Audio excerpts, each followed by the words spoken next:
Oke, Assalamualaikum warahmatullahi wabarakatuh. Perkenalkan, nama saya Raymond Chrysopoulos Samosir. Di sini saya ingin melakukan presentasi untuk tugas evaluasi pembelajaran. Langsung aja. Untuk soal yang pertama, pilih minimal 3 model evaluasi program dan berikan penjelasan terkait perbedaan 3 model tersebut.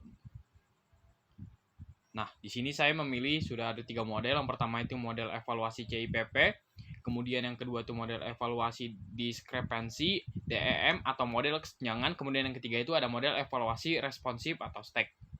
Nah, yang pertama ini model evaluasi CIPP, fokus utamanya itu menekankan pada 4 komponen, yaitu konteks, input, masukan, proses, dan produk dari sebuah program. Kemudian ada tujuan. Tujuan utama dari model ini adalah untuk memahami konteks program, mengevaluasi perencanaan dan pelaksanaan program, serta mengukur hasil dan dampak yang dicapai. Kemudian partisipasi pemangku kepentingan. Model ini melibatkan pemangku kepentingan dalam semua tahap evaluasi. Kemudian dari segi fleksibilitas, CIPP fleksibel dan dapat disesuaikan dengan berbagai program dan situasi evaluasi. Kemudian yang kedua, model evaluasi disprehensi atau DEM atau model kesenjangan. Fokus utama model ini fokus pada perbandingan antara tujuan yang telah ditetapkan dengan hasil yang telah dicapai oleh program ini. Ini mencari kesenjangan atau perbedaan antara keduanya. Kemudian untuk tujuan utamanya yaitu mengidentifikasi kesenjangan antara apa yang diharapkan dan dengan apa yang telah terjadi dalam hal program. Kemudian dalam segi penggunaan data, DEM menggunakan data pembanding antara hasil aktual dengan hasil yang diharapkan atau standar yang telah ditetapkan. Kemudian dari segi orientasi perbaikan, model ini bertujuan untuk memberikan wawasan tentang apa yang perlu diperbaiki dalam program supaya sesuai dengan tujuannya. Kemudian yang ketiga, model evaluasi responsif STEC. Fokus utamanya adalah menekankan partisipasi aktif pemangku kepentingan dalam proses evaluasi program. Kemudian tujuan. Tujuan utamanya adalah meningkatkan pemahaman dan partisipasi pemangku kepentingan dalam evaluasi program. Ini juga berfokus pada perbaikan dan manfaat langsung bagi pemangku kepentingan. Kemudian dari segi partisipasi pemangku kepentingan memainkan peran penting dalam merancang, mengumpulkan data, dan menafsirkan hasil evaluasi. Kemudian dari segi fleksibilitas, responsif, dan dapat disesuaikan dengan kebutuhan pemangku kepentingan dan program. Nah, kemudian saya sudah bikin untuk singkatannya aja ini kesimpulannya. Perbedaannya itu evaluasi CIPP lebih komprehensif dengan 4 komponen utama. DEM fokus pada perbandingan hasil dengan tujuan program. Sementara itu, evaluasi responsif menekankan partisipasi aktif pemangku kepentingan dan perbaikan program berdasarkan masukan mereka. Oke. Kemudian untuk soal yang kedua, temukan satu artikel minimal Sinta 3 terkait penggunaan salah satu model evaluasi program, kemudian berikan review. Oke. Langsung aja. Ini untuk artikelnya ya. Kita coba samperin artikel ini. Untuk artikelnya sebentar. Nah, untuk artikelnya ini ya. Oke. Bisa dilihat di sini dengan judul Evaluasi Teaching Factory Model CIP. Di sini sudah akreditasi Sinta 3. Nah, di sini ya. Sudah terlihat. Kemudian untuk jurnalnya ini dia. Evaluasi Teaching Factory Model CIPP. Oke, langsung aja lanjut.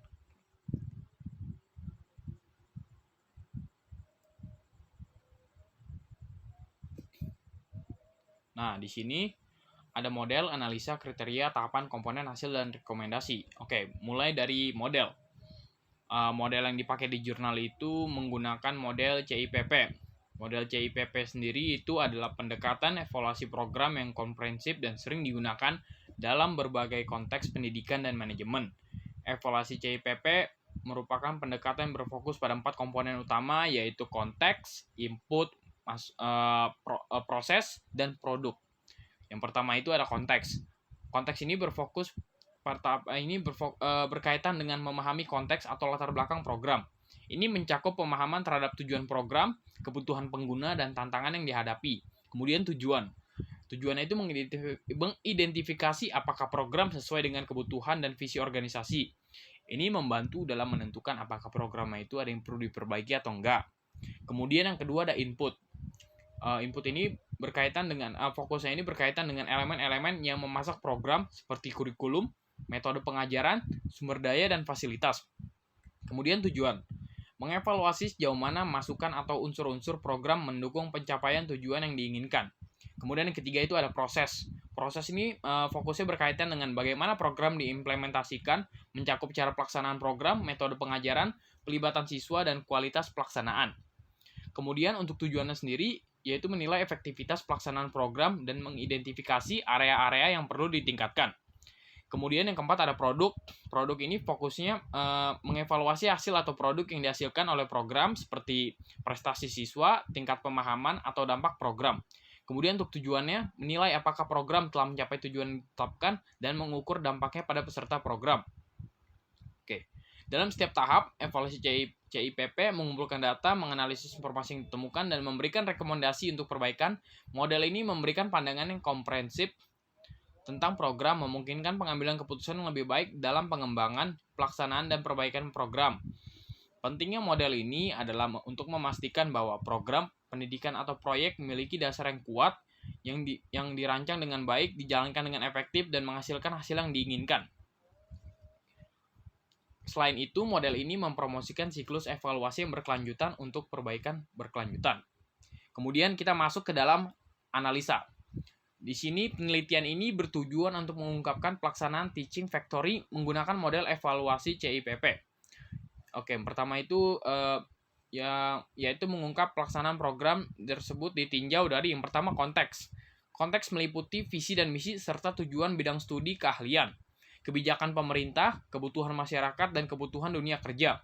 Yang kedua ada input, meliputi dukungan sumber daya manusia seperti guru, siswa, dan pihak yang ikut andil dalam pelaksanaan teaching factory di sekolah yang sesuai standar operasional sistem SOP, serta fasilitas penunjang pelaksanaan teaching factory. Kemudian yang ketiga itu ada proses, meliputi pelaksanaan pembelajaran teaching factory, kemampuan guru dalam memberikan bimbingan kepada siswa dalam pelaksanaan program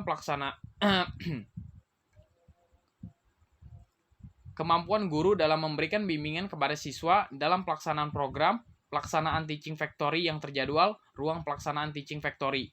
Kemudian yang keempat itu ada produk. Meliputi produk dengan kebutuhan pasar dan tingkat keterserapan produk di pasaran dan performansinya.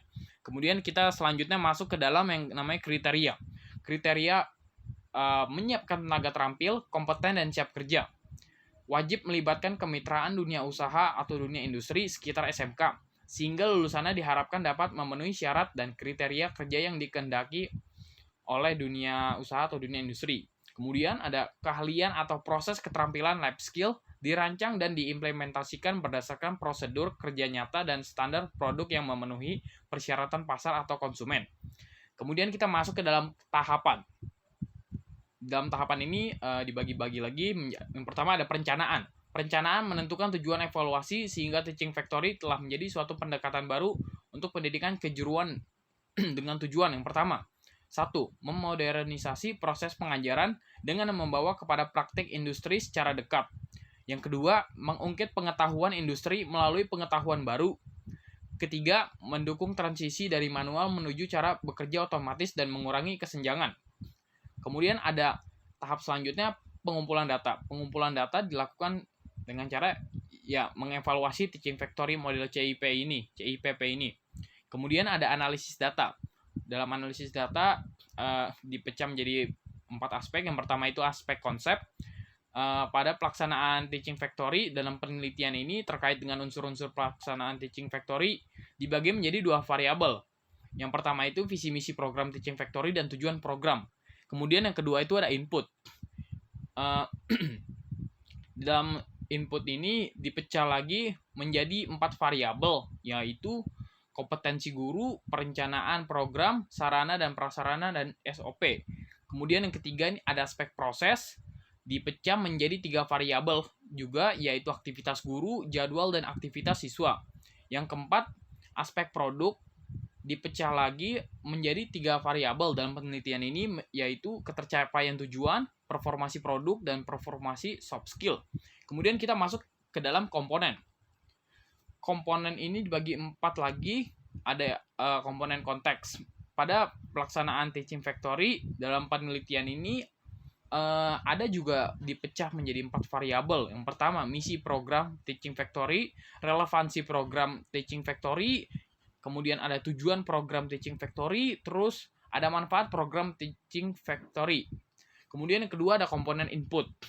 Komponen input memiliki 4 dibagi ada 4 unsur lah, 4 unsur atau 4 variabel, yaitu faktor penunjang, perencanaan program, SOP, dan sarana dan prasarana. Kemudian yang ketiga itu ada proses. Proses di sini dibagi lagi menjadi 5 variabel juga. Ada manajemen bengkel, kompetensi guru, jadwal, aktivitas siswa, dan aktivitas pembelajaran. Kemudian yang keempat, produk. Yang produk juga dibagi menjadi 3 variabel, yaitu ketercapaian tujuan, performasi produk, dan kesesuaian produk. Kemudian masuk ke dalam hasil, segmen hasil ya. Hasil. Oke, di hasil sini pelaksanaan program teaching factory dievaluasi dari beberapa aspek dengan hasil menunjukkan respon positif dari fasilitator dan siswa. Dalam konteks, fasilitator memberikan penilaian yang sangat baik, sementara siswa memberikan penilaian baik. Dalam hal input, fasilitator memberikan penilaian sangat baik, sementara siswa memberikan penilaian baik. Dari segi proses, baik fasilitator maupun siswa memberikan penilaian baik. Terakhir, dalam aspek produk, fasilitator memberikan penilaian baik dan siswa memberikan penilaian baik juga. Sekarang masuk ke dalam rekomendasi. Rekomendasi yang bisa diberikan meliputi komitmen sekolah dalam menjalin hubungan yang berkelanjutan dengan pemerintah dan perhatian lebih terhadap pencapaian soft skill siswa. Pengelola juga harus mencari dukungan keuangan untuk mengembangkan bengkel teaching factory. Kualitas dan kuantitas produk yang dihasilkan harus ditingkatkan dan siswa sebaiknya diberikan pelatihan soft skill sebelum mengikuti program teaching factory untuk meningkatkan rasa percaya diri dan kreativitas mereka. Oke, mungkin sekian aja untuk presentasi dari saya. Kurang lebihnya mohon maaf. Wassalamualaikum warahmatullahi wabarakatuh. Terima kasih.